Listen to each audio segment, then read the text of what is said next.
Hey guys, welcome back. So today's Monday. Hope you're having a great day today. Got a lot of news going on. Bitcoin is obviously going higher. Solana's going higher. We have some news from Mastercard. We also have Scaramucci being a billionaire in crypto and Bitcoin itself. And then we'll take a look at Solana as well. But first, let's take a listen to this here really quick from Scaramucci with, I think it was on CNBC this morning. So here's the video. Let's take a listen here. He's open to the idea that Bitcoin and other cryptocurrencies have value, but he wasn't not yet ready to use it as a form of, I guess, currency, if you will, or exchange for natural commodities. The other thing I think he said, which is very telling, is about the weaponization of the U.S. dollar. He actually thinks that that's hurting the United States. You know, you brought that up in the interview as well. Yeah. For me, I have over $1 billion in Bitcoin now.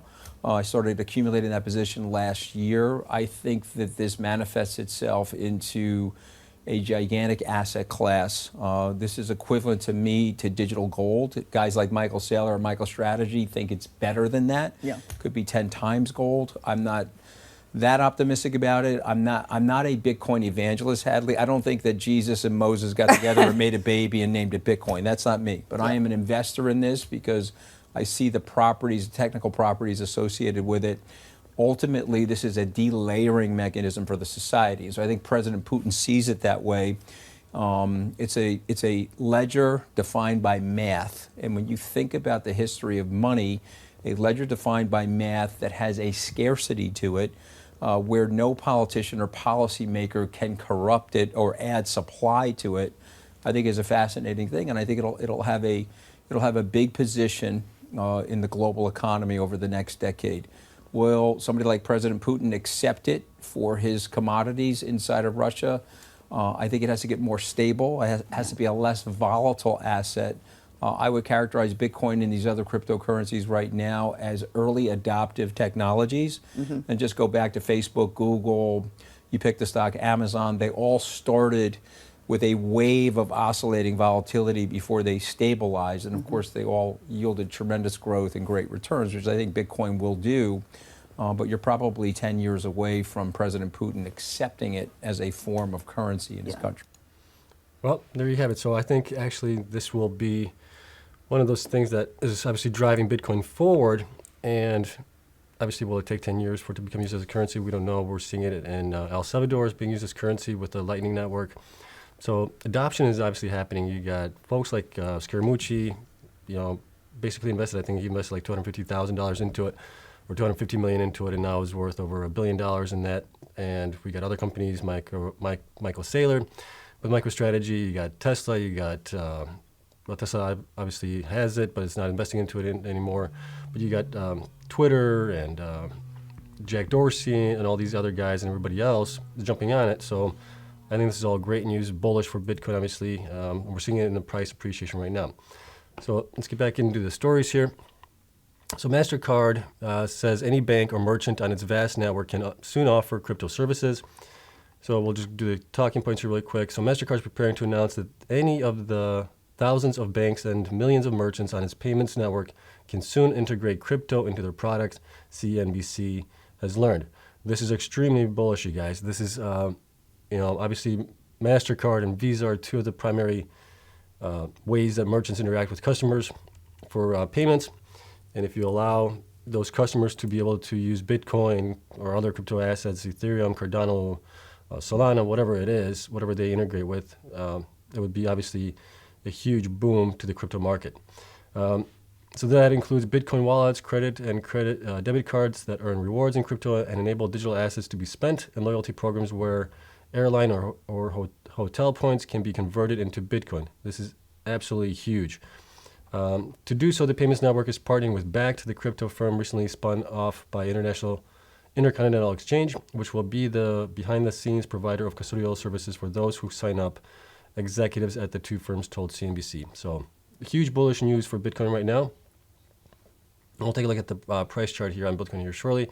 And then obviously we got Solana reclaims 200-day, 3 reasons why Solana price is up 35% in 7 days. It has reached an all-time high today. It's went past the $216 previous all-time high. So Sol price continues to climb with Solana's TVL also hitting a new high of nearly $14 billion. The price of Solana native Sol coin edged up on October 25th in the wake of a market-wide rally led by Bitcoin, with the total value locked TVL on Solana hitting record highs and Sol's price seeing a promising technical setup. Some Bitcoin triggers market-wide rally. Sol climbed more than 6% to hit an intraday high of around 214. The price of Sol is now up a little over 35% over the past week, pushing it closer to its record high of about 22 early in September. So my data shows it was actually 216, but depending on where they're using which exchange, it could be 222. Bitcoin's run up to its new record high of 67,000 last week resulted in the total crypto market capitalization passing the 2.5 trillion mark, a new milestone for the cryptocurrency. So Solana helped push Sol higher, with the rival cryptocurrencies Ether and Cardano also jumping up over 10% and 1% in the past week respectively. Sol TVL hits record high. The Sol price has rally also appeared as the TVL of all the decentralized finance DeFi projects built on the Solana blockchain reached a new record high of 13.53 billion as per data aggregate service DeFi Llama. You can see that data here. The most dominant DeFi project on the Solana blockchain is Saber, an automated market maker protocol that enables Solana users and applications to trade between stable pairs of assets efficiently and earn yields by providing liquidity to the platform.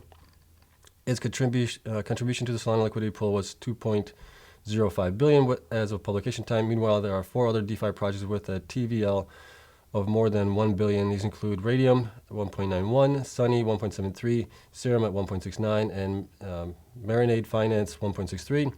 Solana also declared that it would add more DeFi projects to its list after the completion of its ignition hackathon October 18th. Users will need to hold Sol tokens to use these applications to pay for transaction fees, thus raising the prospect of the token's higher demand in the future. And then here's some price technicals. We're seeing that we obviously had that wedge here. We broke out above it and we're going up higher. So as a result, adding $85 to the breakout level around 158. Sol's pennant price target is 243. Almost 250. Meanwhile, a retest of the pennant's upward trend line as support would risk invalidating the bullish setup. So something to be mindful there. Obviously, we could go up a little bit higher before we have a little bit of a pullback. All right, let's get into the charts here really quick. So Bitcoin is up 3.7% right now. It was up for the high today. The high was 63,726. The low was 60,653. So obviously a nice gain on the price of Bitcoin. RSI is looking good right now. We've still got plenty of room to run, I think. Obviously, the Mastercard news and some other news that's out there is obviously having a bullish effect on Bitcoin. Ethereum is at 41.96. It is still trading in that spot here, but it looks like it wants to break up above it around the 41.70 mark. RSI is still looking good, so we got plenty of room to run. It's up 2.8%. Cardano is up 2.45%. It is still trading in that channel. And what I'm guessing is kind of the accumulation phase right now that we're in with Cardano. It's trading between our two channels here at 113 and 226, 227 roughly. So we'll have to see how that does going forward. You can see RSI is trading flat, so is the price for the last couple of days, weeks. So we want to see that go above. Hedera hash graph is up 4.39%. It is above the 20-day moving average, which is good to see, but we want to see that continuing up, obviously, to have a good bull run possibly. Doge is down today at 3.74%. It was up yesterday quite a bit. It was up to a high of 28 cents, which was a nice run up. We had a huge volume yesterday. The volume is obviously lower today. So we want to see it stay above this price here by the 20-day moving average. That would be great going forward. Litecoin is at 195.59. It is still trading sideways right now. It could be accumulation phase. We came down yesterday to test the 20-day moving average and bounced above it, which is a good sign always. That's kind of a bullish sign going forward. But the more times it touches it, the more likely it is to fall below it. Something to be mindful of. SHIB has been pumping hard the last couple of days. 10.17. It's up 10% right now. On the day, it was up to almost a high of, what was it, 45.59 yesterday. It is now at 39.71. Obviously, we had the news yesterday that Elon Musk does not own any SHIB. So that is possibly why the price came down a little bit, and we're seeing a little bit of a pullback up rally right now. Let's take a look at what else do we have here. Solana obviously is at 212 right now. It's up 5% on the day. So here's where I'm seeing it, that Solana was on September 9th. It was a high of, where was that? high of $216. Obviously today we reached a high of $218, so we hit an all-time high today. On it, it's pulling back a little bit right now, but RSI is getting up there a little bit, so we may have to have a little pullback before we continue going up. But obviously if we look at the chart here where we were last time, we're a little bit lower on the RSI, but a little bit higher price, which is always a good sign. What else do we have here? Coinbase is up $322. It's up 7%. It is doing nicely. I may actually be breaking even on Coinbase. So any of the ones that you see here with the red marks on them are the ones that I own, just for your guys' clarification, so you know what I own and what I don't own. Take a look at the mining stocks here. What do we have here? This is Argo. Argo is up 3% on the day. It's at, I guess, £1.28 pences. Bitfarms is up 2.67% to 539. Hive is up nicely 8% again to 385. HUD is up 13%, and that's at 1264.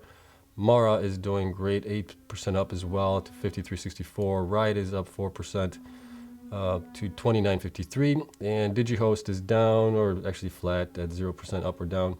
And then CleanSpark is up 11%. It's doing really good to 1836. Did a video on CleanSpark over the weekend for you guys. If you want to take a look at that video, that's out there right now. So, and then what do we got here? CBTC. Oh, it's just one of the little miners that I invested in a while back. It's only up 5% up.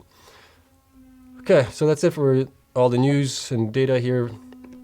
Let me know what you guys think about Bitcoin. Obviously, Mastercard is getting involved, allowing merchants, banks, and everybody else to jump on ship and use crypto with their payments processing system.